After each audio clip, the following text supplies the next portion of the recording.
Yoga in Sanskrit literally means union. In Hindu theology, it implies union with God. This union is not a physical union but a subtle mental and spiritual union. God is the supreme authority as well as the supreme virtue. Union with God is considered in Hindu philosophy as the main purpose of human life. It involves transformation of the inner mindset, antahakaran, toward godliness. Yoga is thus very intimately connected with divinity. Yoga is basically a system that involves the training of body, mind, and spirit. It is a very integrated program. Often in modern athletic training, the body is exercised but the mind is not attended to. Conversely, in religious or spiritual courses, the physical part is ignored. The ancient Hindu concept of yoga recognizes that through a healthy body alone, a healthy mind and spirit might be cultivated. The mind too needs vigilant supervision and guidance, lest it go astray in a vicious direction. The mind must be fixated to the highest and noblest thoughts of virtuous conduct. Thus, man is groomed to attain excellence in all fields of life. Physical, mental, and spiritual aspects are very methodically coordinated to yield the best possible results. It is the highest stage of development when a person attains spirituality through yoga. It is to the great credit of the ancient gurus of India that this program has now been adopted by the modern world. Although all schools of yoga do not teach in the same way, the basic structure and philosophy may not be tampered with. It should be clearly understood that yoga is not just another physical training program. In a sense, it is a training that involves a harmonious blending of the body and mind, aiming toward the highest levels of efficiency in all spheres of activities.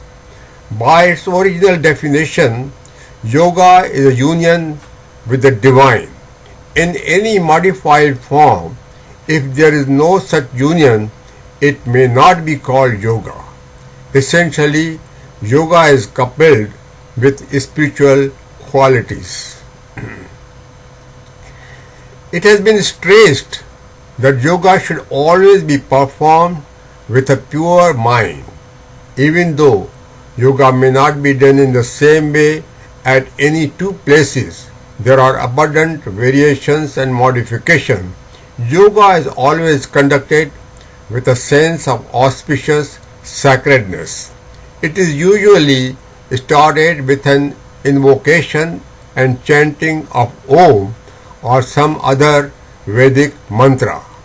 Sometimes a candle is lit and at the end the yoga is closed with a chanting prayer hymn and a respectful bowing with folded hands, the Indian Namaste. Consider the scene. If there is a vulgar talk, boisterous, loud music, any casual or purposeless video program on TV, or even news broadcast when yoga is going on, it would defile the environment for the yoga. Hindu sages emphasize holding the spine erect while doing meditation and yoga. The human species is the only creature that can hold the spine erect.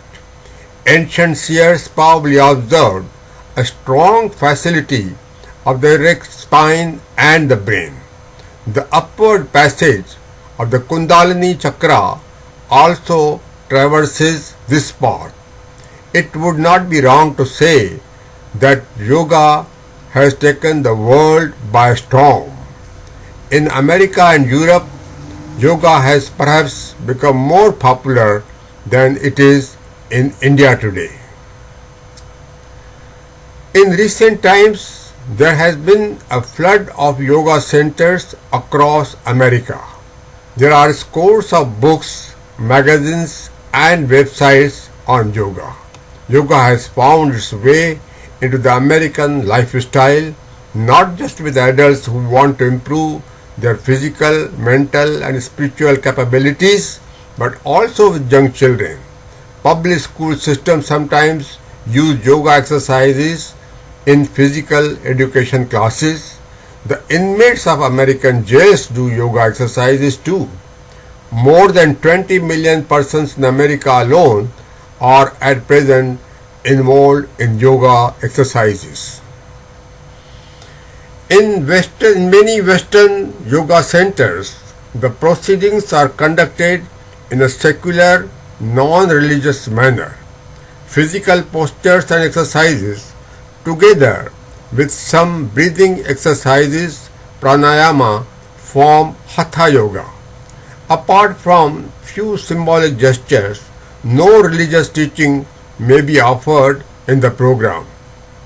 Yoga exercises have proved very beneficial as these are balanced with the relaxation techniques. Yoga exercises are now freely recommended by medical fraternity in many parts of the world. Even though yoga is a child of Hinduism, it has now grown its own strong wings. It has made its mark beyond the confines of any one religion. Yoga has truly become a citizen of the world.